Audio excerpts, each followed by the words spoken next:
Barring unforeseen circumstances, Nigerians in the diaspora will very soon be legally empowered to cast their votes for their preferred candidates in Nigeria, courtesy of a potential Diaspora Voting Act.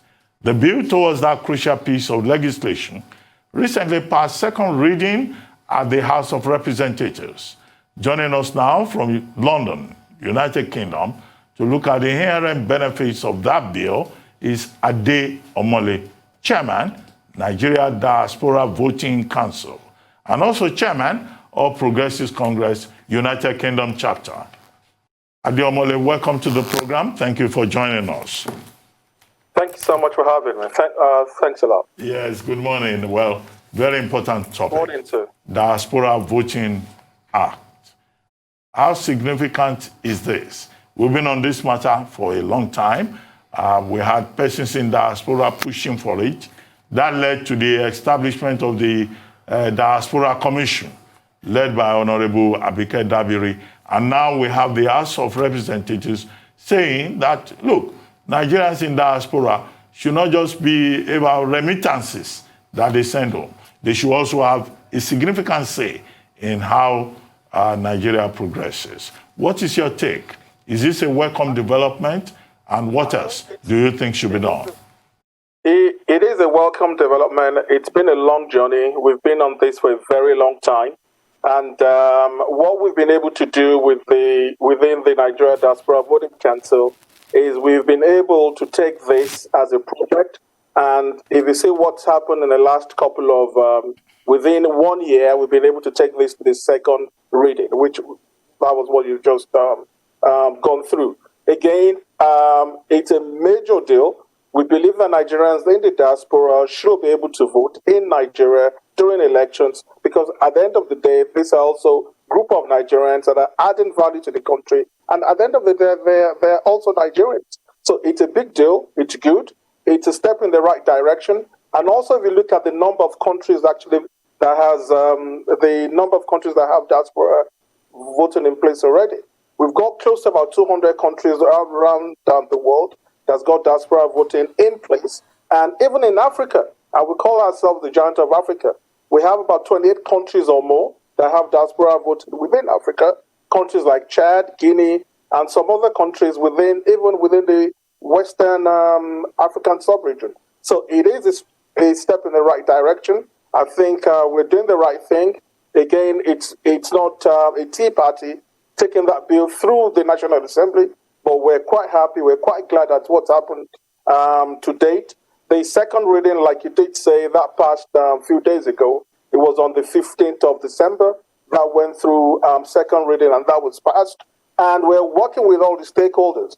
We're working with INEC, we're working with Nigerians in Diaspora Commission, we're working with the presidency, and we're also working with other diaspora agencies within and outside Nigeria, just to ensure that we get this done and we get this ready. Hopefully, come 2023, we should have diaspora voting in place. And talking about INEC, I probably want to especially commend the Nigerians in Diaspora Commission under the leadership of Honorable Abike Dabiri. She's been wonderful. They've actually assisted in this project. And also INEC, they've also helped to a large extent.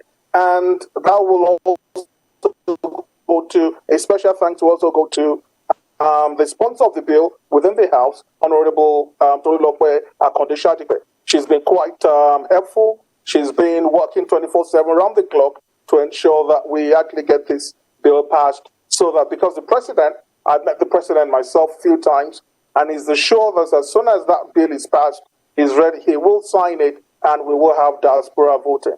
Now, you did mention the advantages of actually having, why do we need diaspora voting? Obviously, it's the global trend. We know that it's a global trend at this present time.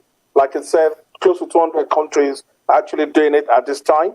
And in addition to the remittances, yes, we've got lots of humongous remittances actually coming into the country. In 2017, it was about 22 billion.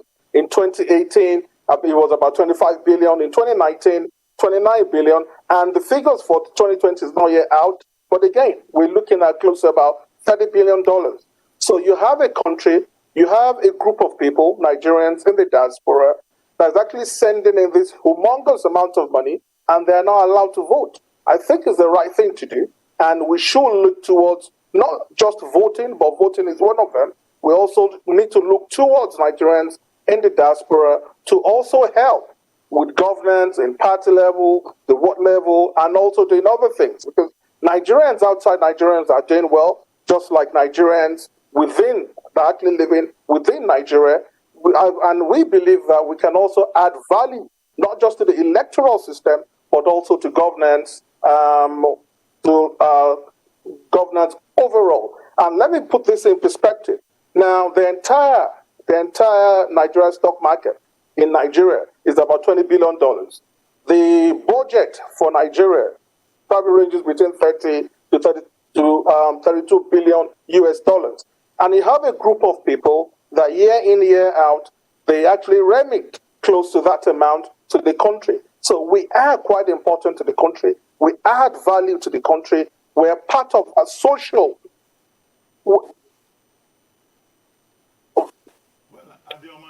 We're actually part of that social development and political development of the country, and we believe that we should have that right to vote. It's actually going through the House. It will. We are quite hopeful that it will pass, and the president will sign it, and we will be part of the electoral process in Nigeria. Thank you. Omole, you're quite optimistic, and you made a lot of sense. I mean, it is morally, legally justifiable that if you do contribute to the economic growth of the country, you should also have a say in who governs, and, carries out those economic policies. But there are lingering questions, such as, can Nigeria afford, the additional financial and material cost of diaspora voting? Because that would include, expansion of workforce, expansion of logistics. Can we afford that? Also, the question of jurisdiction. So, who constitutes a Nigerian in diaspora? Are we talking about Nigerians in the West, or with Nigerians in Africa? Neighboring countries will also participate there. What method of voting would be adopted? And what elections would they be participating in? Because different countries around the world have different methods and different elections they're allowed to participate in. Are they going to be participating in general elections such as presidential election or local government elections? And how do we know which local government they are voting for? So these are many lingering questions as to how this electoral amendment will work. Those questions and those challenges have actually been looked at length. I'll start with who is a Nigerian in the diaspora. Now, the bill itself, I'm not sure whether you've seen a copy of that bill. The bill itself actually takes care of that. And who is a Nigerian in the diaspora? What we did was actually look into the act that actually set up the Nigerians in Diaspora Commission. Nigerian in the diaspora is actually defined in that act, and we've just looked into that and actually put that into that same bill. And it actually defines who is a Nigerian in the diaspora. Obviously, you have to be, a Nigerian who is a diaspora that is eligible to vote. First, you have to be 18. You need to have your Nigerian passport. You need to be legally actually registered in that particular country. And also, you have to be in that country for at least a minimum of 1 year. So those are the things that we put into that bill to actually resolve those issues. Now, when you talk about the models that we will adopt during diaspora voting, INEC has actually put forward 5 different models.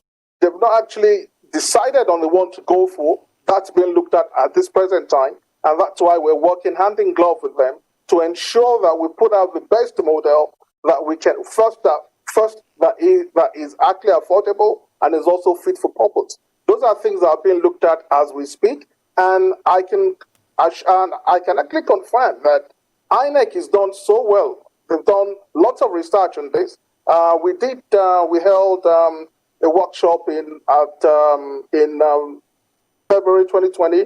That was attended by INEC, the presidency, the Senate, members of the House of Rep, NIDCOM, and a few diaspora groups. And these were the things that we actually went through, answered with all the presentations given on that day as to what model, the best model that we will be using for diaspora voting for Nigerians. And to answer your question, about whether it's just those in the West. No, as long as you're a Nigerian, whether you're in Chad or whether you're in Ghana or whether you're in the UK or you reside in the United States, as long as you're a Nigerian in the diaspora, you will be entitled, you will be eligible to vote in elections in Nigeria. All right. In fact, I'm so happy I just raised those concerns because I want to explore those concerns even more. Concerns like logistics. Take, for instance, Nigeria doesn't have a consulate in some parts now. You know, the consulate is functioning almost below capacity. Even the London you are, I see the nightmare that goes on at the Nigerian embassy close to Trafalgar Square just to be able to get your passport. The logistics behind that is nightmarish. How are we going to pull through that? And I want to know the inputs, because I know most political parties in Nigeria, the APC and the PDP, they've got branches or chapters in London, in the UK. Correct. What was their inputs on this? I want also, just hang on a minute, what's the input of the Diaspora Commission on this? The Diaspora Commission is actually one of the major stakeholders actually looking into this, working with other major stakeholders, INEC being one of them. You just mentioned the logistics part of it, that how INEC will actually implement that particular law when it's actually passed and signed by the president. I strongly believe, and from what we've heard and seen, and from the presentations and discussions and meetings with INEC, I believe that INEC has the capacity to actually conduct these elections outside Nigeria. And remember, as we speak, there's what's called out-of-country voting. Out-of-country voting. That's actually taking place at this present time. It's called out-of-country voting for Nigerians out in missions, out on assignment during elections. They actually vote in elections in Nigeria. So it's not something totally new to INEC. And our take is this. If smaller countries are doing it, for instance, Chad and others are doing it, we believe that Nigeria, with that capacity, we should be able to do it. We are going to do it. Even though there are challenges, obviously, we will surmount those challenges, resolve them, and actually move forward. We know it's going to be challenging, but we believe we have the capacity to actually resolve those challenges and actually move forward with it. Well, Ade Omole, you are absolutely right. It's been done in other places, and we can also do it in Nigeria. But there are more questions. We'll take a short break now. Welcome back to the morning show here on the Arise News channel.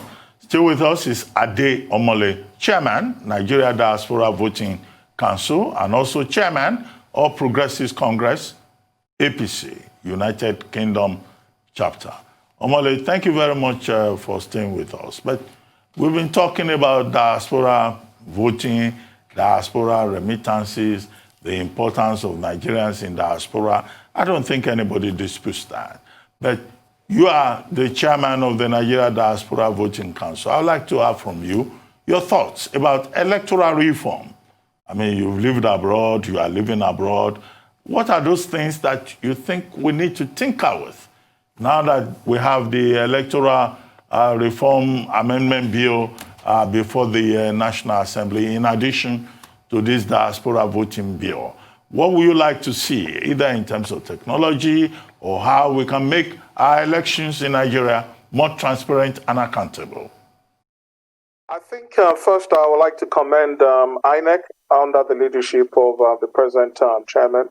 I think he's actually introduced a few things that are quite a bit, elections in the country quite probably more transparent than what it used to be. Now you have electronic, you can actually check results real time, electronically, without having to wait till the collation, the final collation, either at the state level or at the national level. I think that is a good thing. But what we would like to see again is probably electronic voting. But we understand the challenges with that. But again, with challenges shouldn't stop us from actually doing the right thing. I think electronic voting will be probably one of them. If not full electronic voting, at this present time. Maybe electronic collation of results, that might actually be a way forward.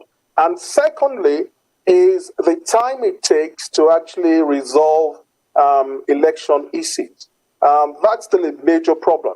You find that sometimes when elections have been conducted, results have been announced, there's a tribunal case today, another appeal tomorrow, and sometimes this drags on so that even the person who's actually been elected is probably more or less one leg in and one leg out.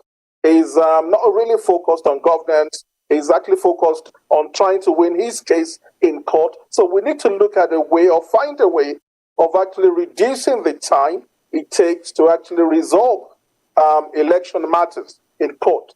That is another thing that I would like to see happening. And also the bribing and buying of votes.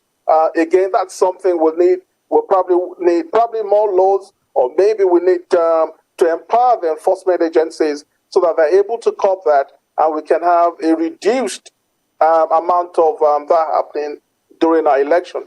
Those three things are quite important, and I think that's what we should be looking at during this electoral reforms in Nigeria. Okay, away from electoral matters to governance, let's talk about governance in Nigeria at the moment, where your party is the leading party. The country has had to navigate through one of the biggest people's protests ever seen before.